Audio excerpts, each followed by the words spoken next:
Witam Was serdecznie. Bardzo się cieszę, że tak wiele osób podziela moją pasję w malarstwie. Nie zapominajcie kliknąć subskrybuj oraz dzwoneczek. Dzięki temu będziecie mieć dostarczane informacje o każdym nowym pojawiającym się filmie. Jeśli natomiast chcecie zostać moim patronem, będziecie dostawać często nowe filmy dotyczące szkolenia z malarstwa. Wystarczy rozwinąć opis na dole każdego filmu i wejść w program Patron. Witam Was serdecznie. Dzisiaj będziemy pracować sobie nad pejzażem zimowym. I jest to pejzaż zimowy, tym razem o poranku. Dlatego będziemy się mierzyć z kolorystyką nieco nietypową dla śniegu i dla zimy. Zazwyczaj malujemy zimę w kolorystyce typowo błękitnej, chłodnej, bielami. Natomiast dzisiaj pomówimy sobie o tym, że śnieg potrafi przybierać różnorodne barwy w zależności od tego, co dzieje się na niebie i jakie mamy oświetlenie. Tym razem oświetlenie będzie bardzo ciepłe. Popatrzcie, słońce, które będzie przybijało, budziło się do życia, będzie powodowało, że pojawi się kolorystyka taka nieco sinawa, delikatna, w odcieniach szarości, lekkich błękitów, ale zdecydowana większość będzie oblana światłem bardzo ciepłym. Będą to kolory lekko różowe, pojawi nam się również żółć, pomarańcz, delikatne brązy, czyli wszystko związane tak naprawdę z kolorystyką wschodzącego słońca. Będziemy pracować farbami olejnymi na płótnie niewielkim, tym razem formatu 40×50 cm. Użyjemy sobie dzisiaj różnorodnych narzędzi, ale przede wszystkim pędzli zarówno nylonowych, popatrzcie, dużych, płaskich, służących do rozmazu, ale również szczecinowych tego typu, które pokażą nam, że bardzo dobrze można pracować nad szczegółami, nad wyciągnięciem delikatnych trawek, no i oczywiście niezbędne w moim warsztacie, jak zawsze, szpachelki, zarówno te większe, popatrzcie, jak i mniejsze. To wszystko w takim tradycyjnym malarstwie olejnym. Dzisiaj zima o poranku. Zapraszam więc Was serdecznie do pracy razem ze mną podczas tej zimowej aury.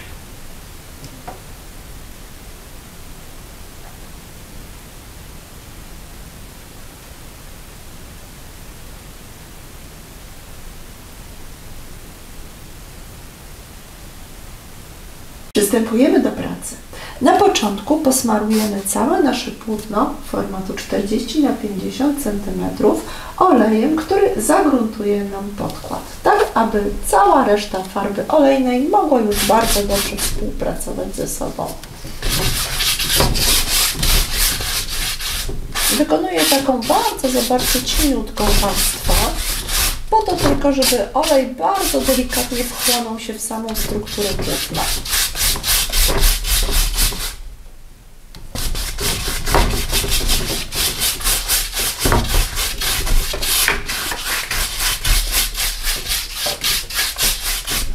Teraz delikatnie ściereczką przetrę nadmiar tego oleju, tak aby farba nam się nie rozmazywała.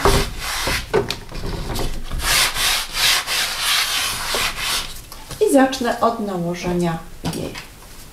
Dużym pędzlem, na razie nylonowym, postaram się nałożyć delikatnie farbę.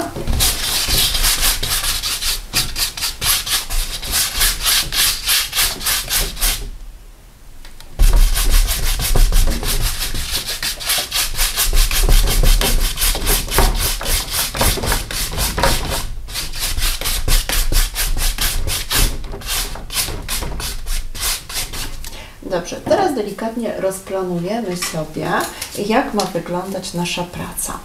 Gdzie nasz pejzaż będzie miał linię horyzontu. Proponuję mniej więcej ciut ciuteczkę może powyżej połowy zaznaczymy sobie właśnie tą linię. Tutaj pojawi nam się partia drzew, oczywiście niebo, odpowiednia kolorystyka, natomiast tu na samym dole będzie woda, no i fragmenty śniegu na tej wodzie. W związku z tym na razie nas interesuje tak naprawdę głównie linia horyzontu i popracujemy sobie nad niebem. Cały czas trzymamy oczywiście ściereczkę bawełnianą, ona jest niezbędna. Czystym, nieco mniejszym pędzlem będziemy nakładać sobie teraz odpowiednią kolorystykę. Pobieram odrobinkę różu, bardzo bladej żółci. Do tego jeszcze dobiorę troszeczkę bieli. Chciałabym, żeby te kolory były takie bardzo delikatne.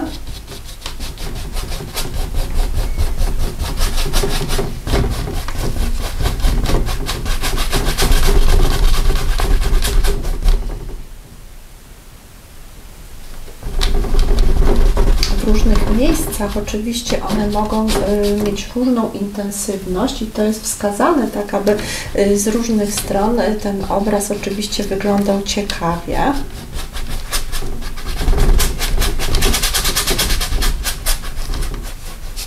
Mniej więcej tutaj będzie główne tak naprawdę źródło naszego światła, więc zostawiam sobie to miejsce nieco jaśniejsze i kolejnym czystym pędzlem, tak żeby ten kolor naprawdę był taki czysty, intensywny, użyję teraz nieco jasnej żółci.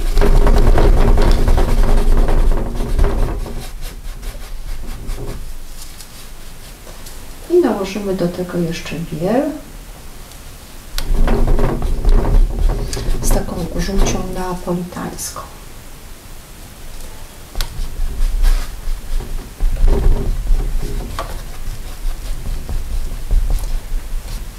Dobrze, to samo będzie działo się tutaj na dole, więc od razu wykorzystam odrobinę farby, która pojawiła mi się na pędzlu oraz tamtym.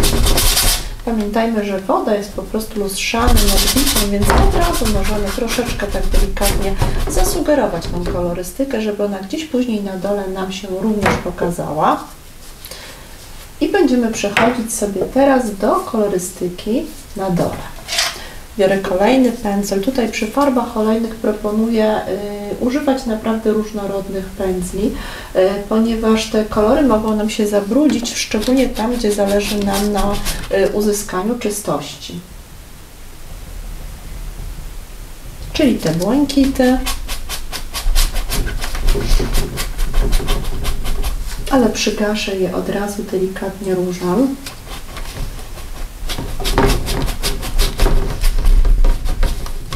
Wejdzie nam w taki delikatny, nieco zbrudzony kolor. Od dołu odrobina czerni, teraz połączona z błękitem paryskim.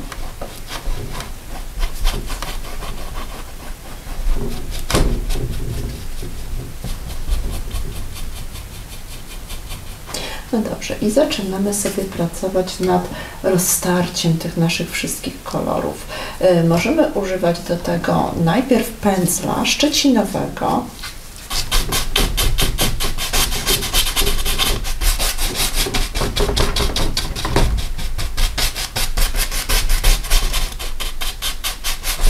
Tutaj, gdzie te kolory są nieco ciemniejsze, bardziej zbrudzone, natomiast czysty pędzelek, szeroki, płaski, nylonowy posłuży nam tutaj już do takich bardzo delikatnych rozmazów na niebie.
Dobrze, podprowadzam sobie teraz odrobinę szpachelki w tą kolorystykę i wykonam jeszcze delikatny rozmaz. Chciałabym, żeby to niebo było takie bardziej malarskie, żeby coś się w nim jeszcze ciekawego zadziało. Popracuję sobie szczególnie tymi bardzo jasnymi kolorami.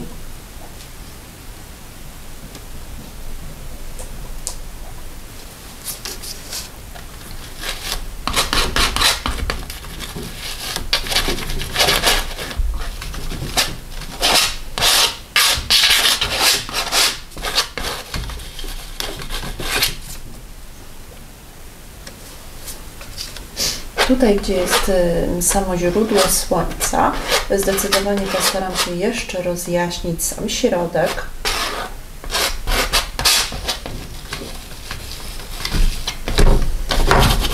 Szpachelką można doskonale jeszcze korygować, zawsze pamiętajcie kolory. Gdyby się okazało, że gdzieś jest za ciemno albo potrzebujemy jeszcze jakiejś delikatnej zmiany kolorystycznej, na przykład możemy wprowadzić jeszcze delikatnie pomarańcz połączony z różem i z bielą.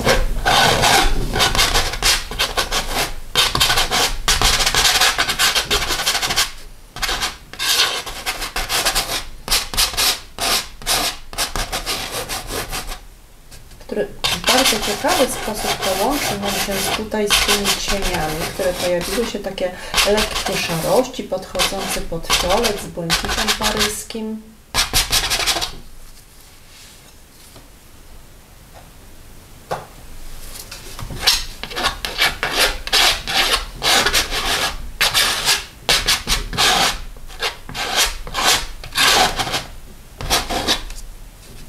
Dobrze, i teraz znowu delikatny przemaz tym pędzlem szerokim, płaskim, nylonowym.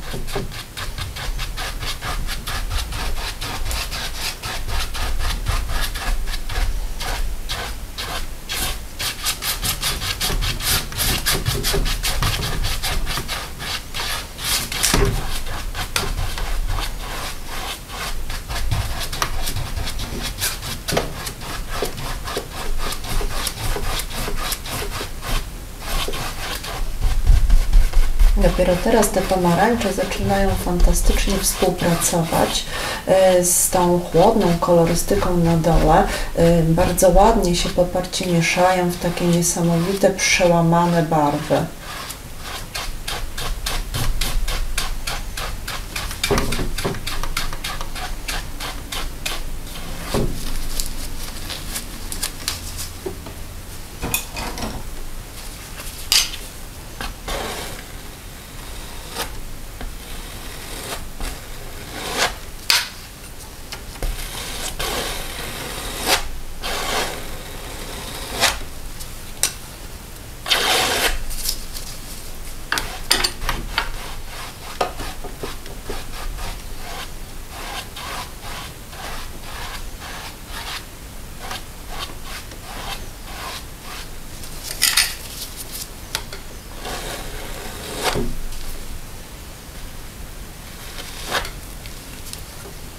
Szpachelka bardzo tak delikatnie, pięknie dodatkowo rozciera, tworząc jeszcze wrażenie takiej dali mgły gdzieś. I daje taki bardzo ciekawy efekt rozmycia.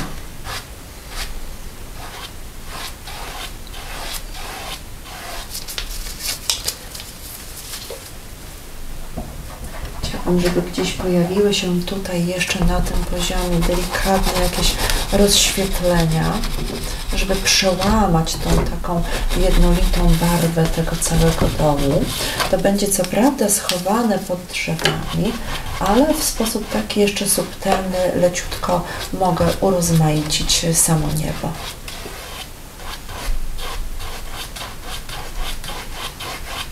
Tam, gdzie chcę uzyskać większy rozmaz, pracuję w różnych kierunkach pędzlem.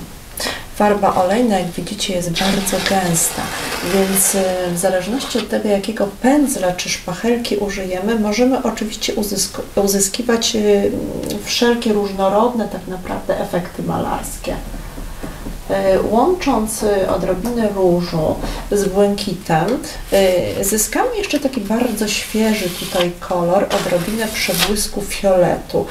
Ten kolor właśnie nada nam takiej świeżości tego poranku, ponieważ zimą bardzo często niebo jest w takiej kolorystyce sinej, szczególnie gdzieś nad ranem, więc postaramy się pokazać tam właśnie ten siny, delikatny odcień.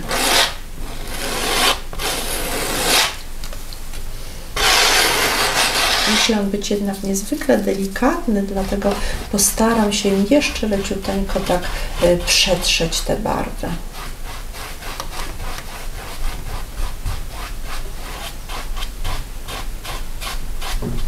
Do tego dodamy sobie błękitu paryskiego, który jest takim bardzo chłodnym odcieniem i on w połączeniu z bielą i z odrobiną tego różu jeszcze da nam taką bardzo ciekawą barwę.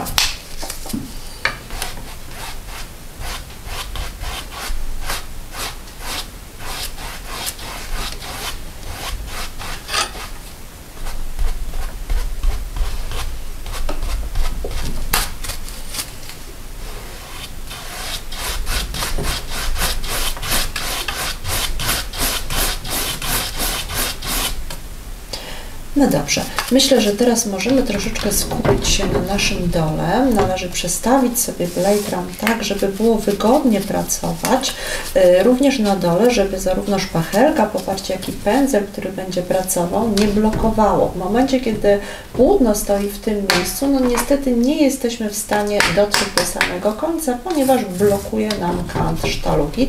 Warto jest czasami więc sobie nieco pomóc. I tutaj w podobny, analogiczny sposób należy nałożyć kolorystykę na sam dół. Wycieramy sobie pędzel, jeżeli jest przybrudzony. Muszę docisnąć czystej bieli, ponieważ ta biel jest tutaj bardzo nam potrzebna, czasami czysta, tak aby nie zdążyła nam się zbrudzić. Możemy najpierw samą szpachelką nałożyć nieco tej bieli. Połączymy sobie to od razu troszeczkę z okiem.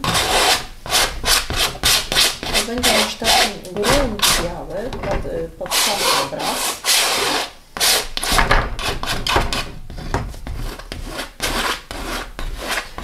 Czasami musimy użyć więcej siły, bo pamiętacie, że farba olejna naprawdę potrafi być gęsta i trzeba mocno ją wetrzeć w płótno, szczególnie na początku.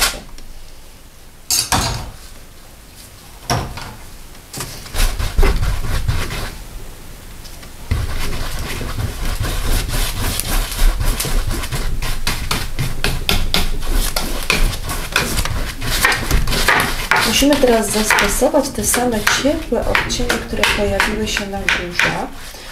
One muszą nam się ładnie odbić w wodzie, więc znowu kilka rodzajów pędzli.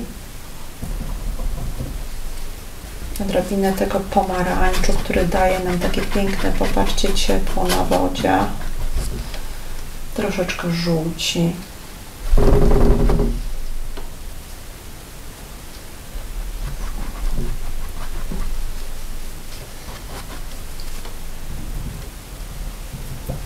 I tych złamanych odcieni również.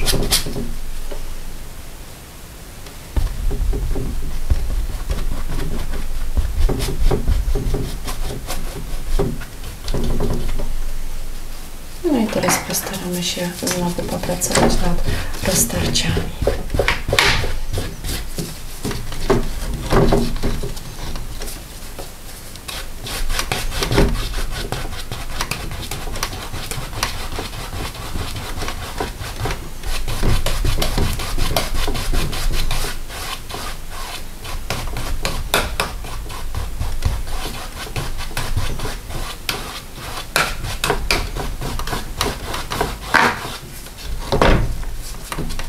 Sporo tutaj bieli na sam dół. Tutaj ma być już naprawdę jaśniutko.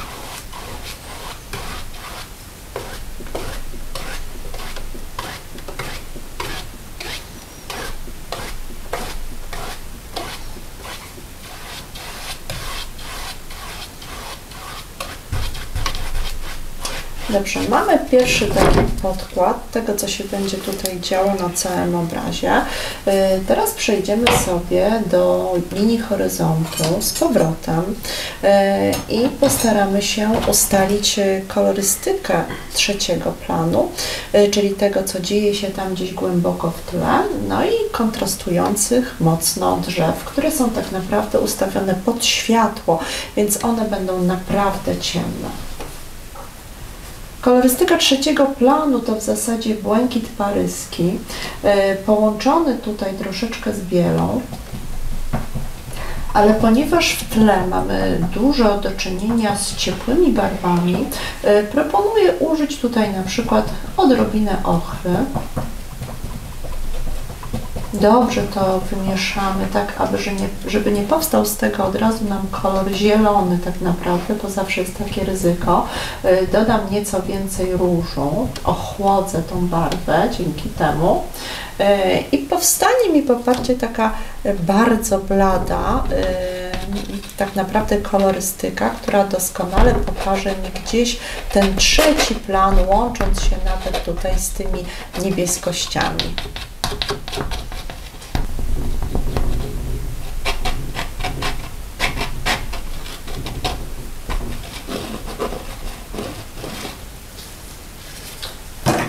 Pędzlem szczecinowym, takim okrągłym, możemy teraz bardzo delikatnie zrobić taki lekki przemaz w górę, pokazując w trzecim planie partię jakiegoś zanikającego w tle lasu. To będzie nasz taki trzeci, właśnie najbardziej odległy plan.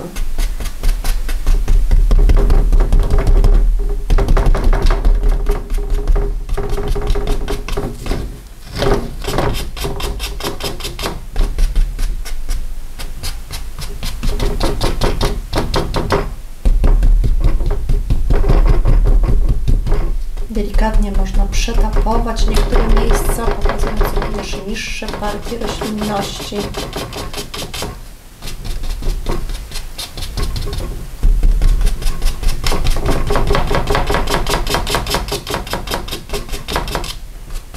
No właśnie i dopiero teraz tak naprawdę na tym trzecim planie będziemy budować to, co jest bliżej nas. Najpierw zasugeruję sobie szpachelką bielą podkład, który wskaże mi na miejsca tak naprawdę, gdzie pojawi nam się śnieg.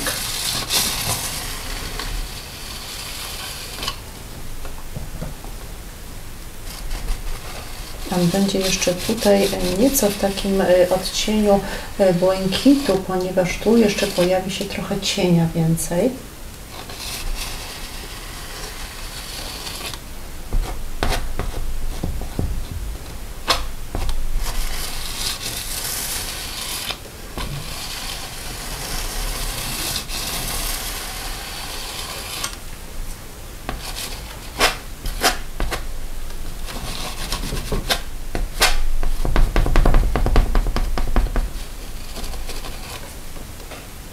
Od góry troszeczkę jaśniej.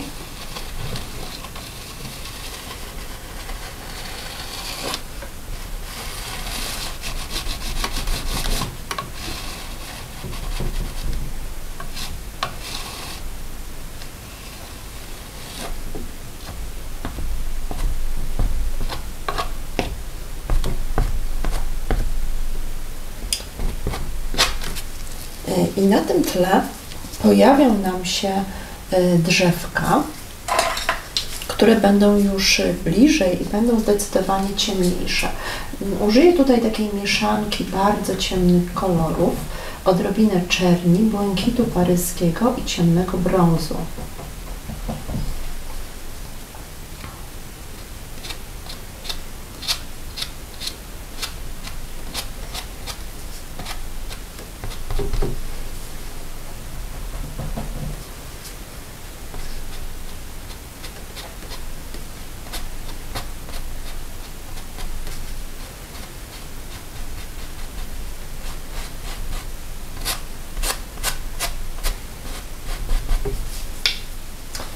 Małą szpachelką damy nieco więcej samej farby, szczególnie szczególnie tutaj od dołu, żeby pokazać już taki silniejszy kontrast.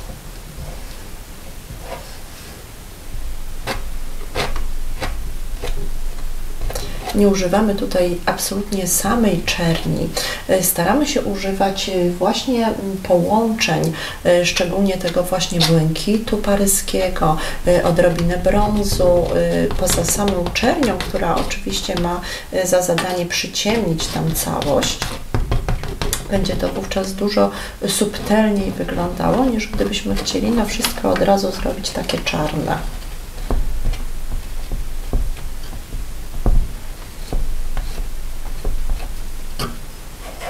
To się bardzo ładnie tutaj łączy kolorystycznie z tym, co działo się przed chwilą. Zobaczcie, w trzecim planie te kolory zaczynają się tak subtelnie przenikać.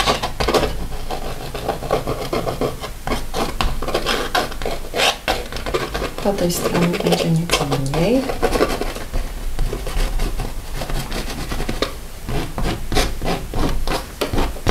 Wyciągamy sobie szpachelką troszeczkę jeszcze takich cieniutkich, popatrzcie, miejsc, co nam nieco rozbije te takie ciemne plamy.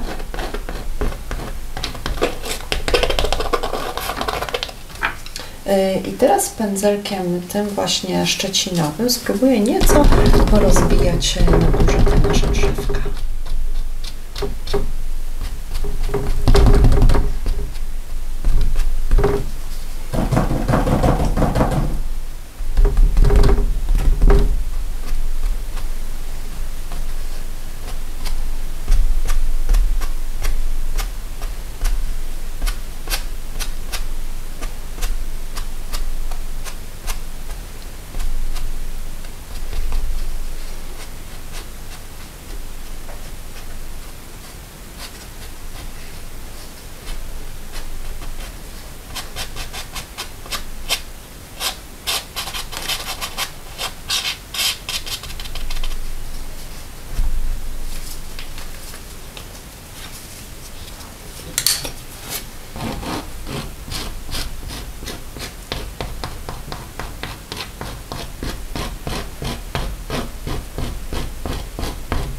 Szpachelka daje nam takie wrażenie bardzo cieniuteńkich, suchych gałązek, które wskazują oczywiście na samą porę roku.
Weźmiemy sobie jeszcze pędzelek jakiś taki, który da nam możliwość pokazania delikatnego takiego jeszcze przetapowania gdzieniegdzie.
Dobrze, na tle tych takich ciemnych, poniższych drzewek pojawią się jeszcze oczywiście nieco wyższe.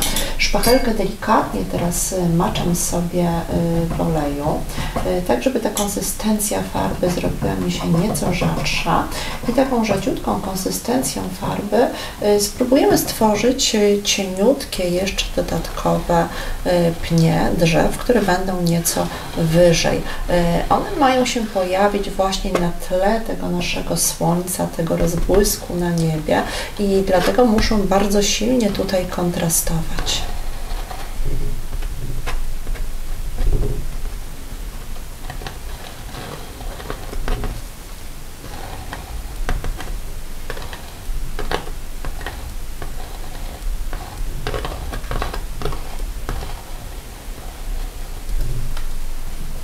Nieco brązu tutaj również należałoby dodać. Ten brąz, pomimo że jest ciemny, ale on tam delikatnie nam będzie jednak rozjaśniał te drzewa od strony tego światła głównie. Pokażę odrobinkę brąziku.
To są drzewa, które są zdecydowanie wyższe, czyli my je troszeczkę tutaj niżej opuścimy, tak żeby widać było, że one są bliżej nas.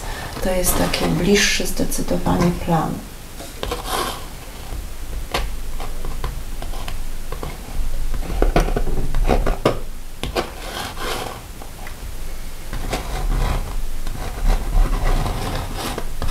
Pamiętajcie, że my sobie ustawiamy perspektywę również stopniowo na naszym obrazie, czyli wszystko, co się znajduje niżej, automatycznie będzie większe.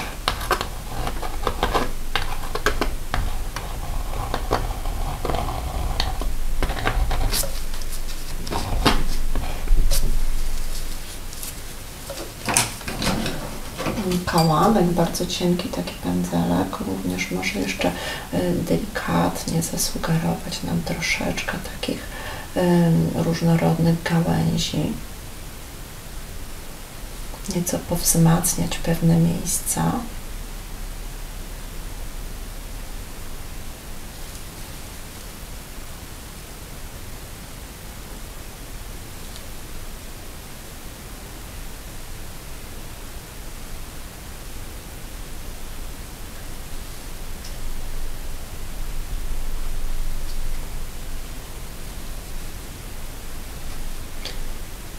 I ustalimy sobie tutaj nieco ciemniejsze miejsce. Podzielimy sobie jak gdyby ten obraz na taką tutaj dodatkową część, lekko przyciemnioną, z fragmentami ziemi.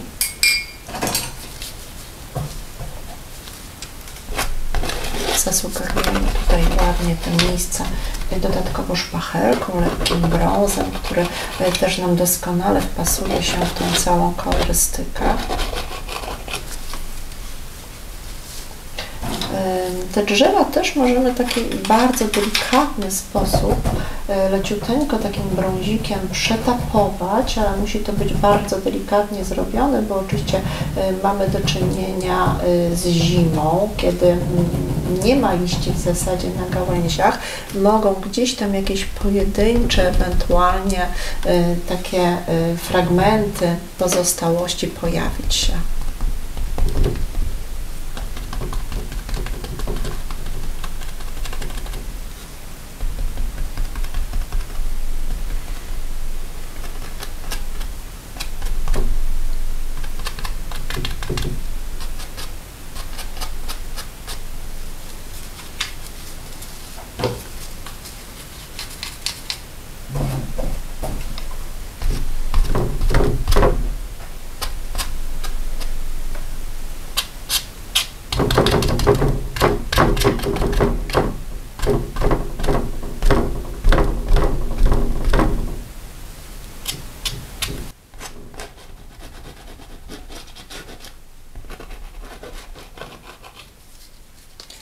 Tym pędzlem szczecinowym możemy jeszcze delikatnie zasugerować jakieś wystające suche trawki.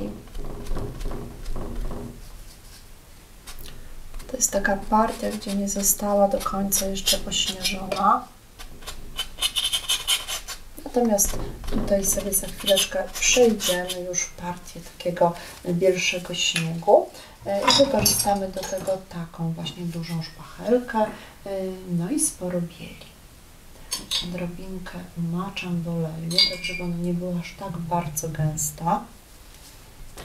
Teraz ta biel przepięknie tutaj będzie wyglądała w oparciu na tej partii żółcieni.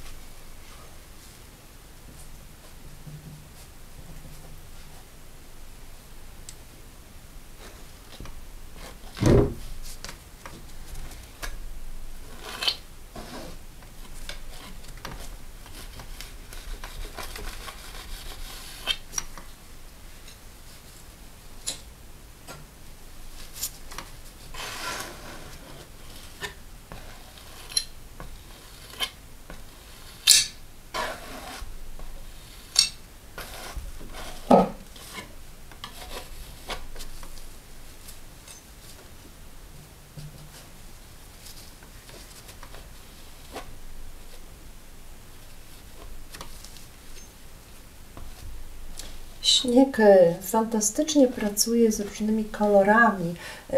Generalnie biel przybiera tak naprawdę różne odcienie w zależności od światła. Tutaj mamy do czynienia z bardzo ciepłym światłem, więc mnóstwo tutaj również odcieni tego śniegu przybiera nam taką właśnie barwę, czyli tam, gdzie jest cień, pojawia się nieco błękitów złamanych, ale tam, gdzie jest śnieg oświetlony, on również będzie ciepły i jasny.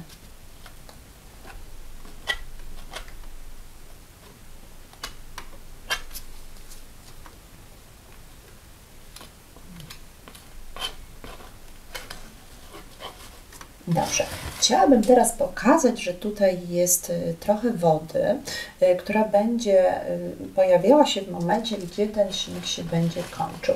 Niektóre partie będą takie bardziej widoczne, odsłonięty będzie i wówczas ta woda będzie nam tutaj przebijała, a tak naprawdę tą wodę będą pokazywały głównie cienie, które pojawią się na niej, czyli drzewa, które tutaj rosną, będą się odbijały, światło, które się pojawiło nam z tyłu również się odbije. Musimy teraz adekwatnie w podobnych miejscach po prostu stworzyć nieco lustrzanego odbicia.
troszeczkę też takiej chłodnawej kolorystyki, która będzie się odbijała gdzieniegdzie.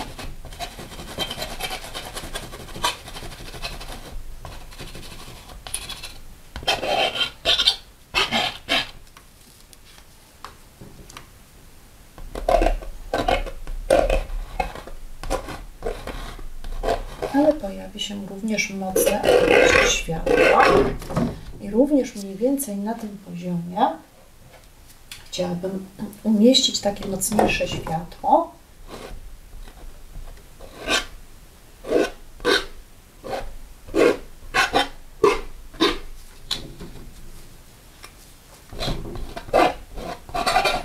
Dobrze, teraz bardzo delikatny rozmaz. Czystym pędzlem, suchym najlepiej.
Dociśniemy sobie troszeczkę bieli. Pamiętajcie, że ta biel cały czas gdzieś na tej palecie musi być czysta.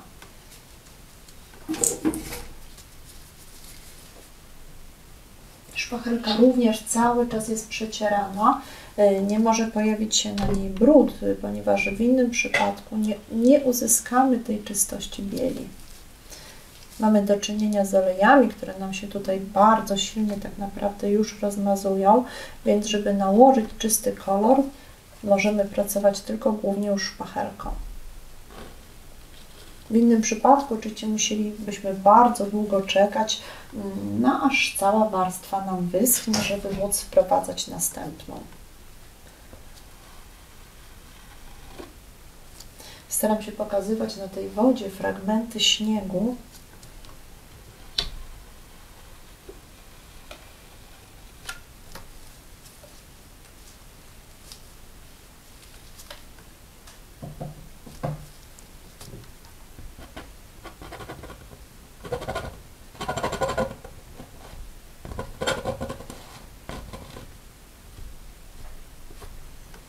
I dopiero gdzieniegdzie jakieś wzmocnienia związane z odbiciami.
Tutaj pojawią mi się jeszcze roślinki.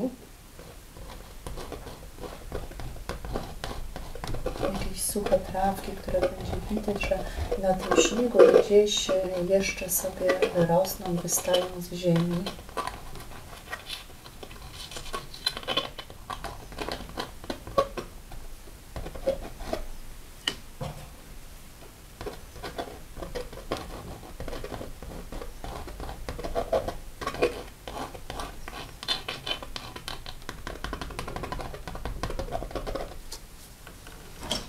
Możemy spróbować sobie jeszcze delikatnie je wyciągać tym szczeciniakiem. Wówczas będą jeszcze takie cieńsze, delikatniejsze.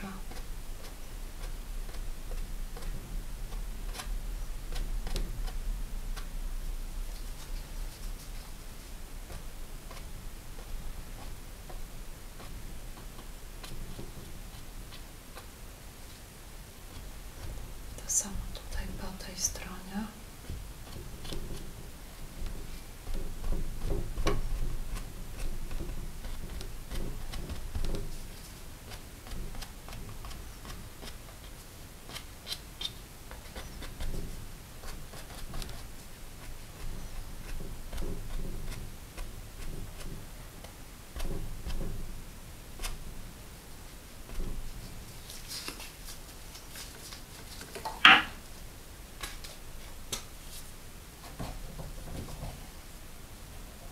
Im bliżej nas, tym mogą być jeszcze ciemniejsze kontrasty.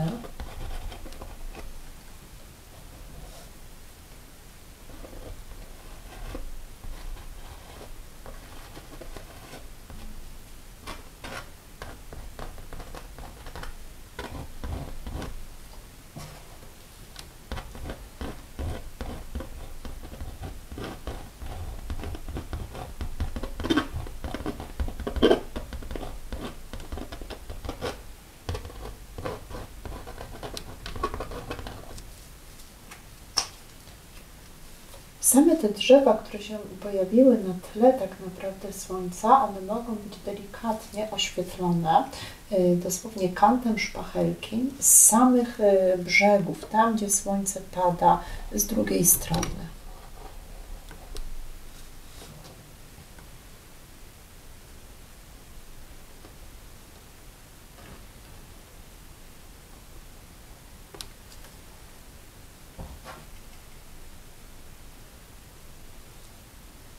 Taka gęsta farba, popatrzcie, która zostaje nabielana na szpachelkę, ona zostaje na samych jakby krawędziach. Trzeba ledwo dosłownie muskać niektóre elementy płótna, tak żeby ta farba leciutko dosłownie dotykała do niego. W ten sposób możemy uzyskać takie bardzo cieniutkie, subtelne światełka.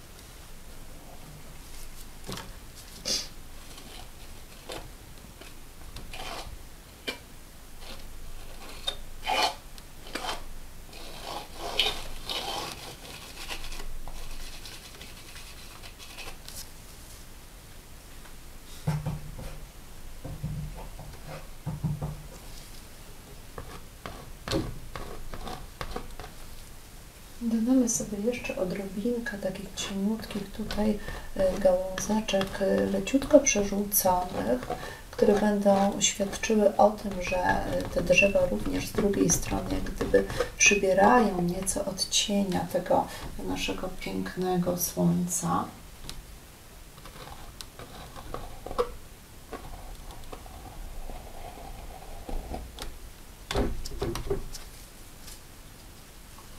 Jeszcze odrobinę takiego złamanego błękitu, który gdzieś nam się tutaj pojawił. Dobrze, żeby on również pojawił nam się gdzieś tutaj od lewej strony w cieniu, gdzieś na wodzie delikatnie.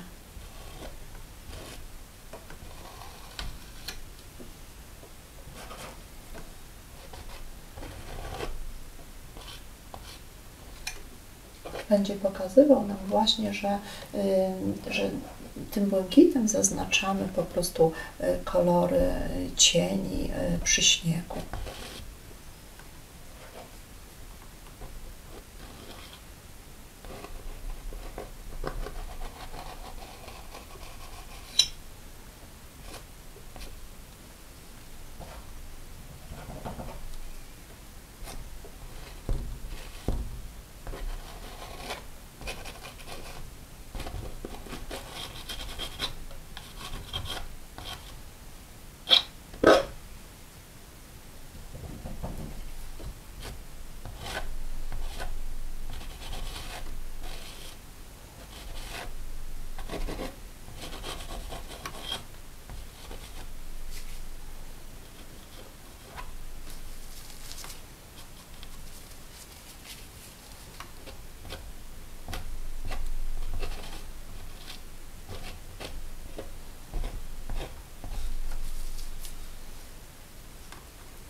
Jeszcze sugestia delikatna tego właśnie ciepłego światła,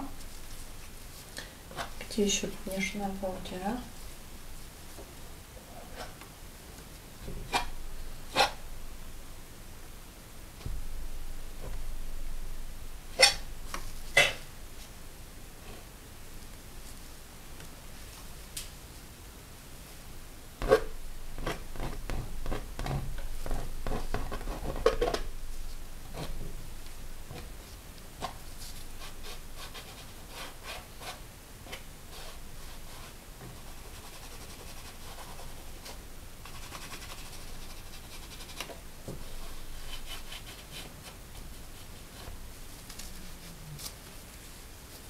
No dobrze, moi kochani, wydaje mi się, że na tym możemy kończyć naszą pracę. Jest to taka impresja, wrażenie, gdzie śnieg staje się nam ciepły poprzez zmiany zachodzące w otoczeniu i na niebie. Mamy do czynienia z pejzażem zimowym, ale w otoczeniu bardzo ciepłej, pięknej kolorystyki. Dziękuję Wam serdecznie za uwagę i oczywiście zapraszam do kolejnych filmów.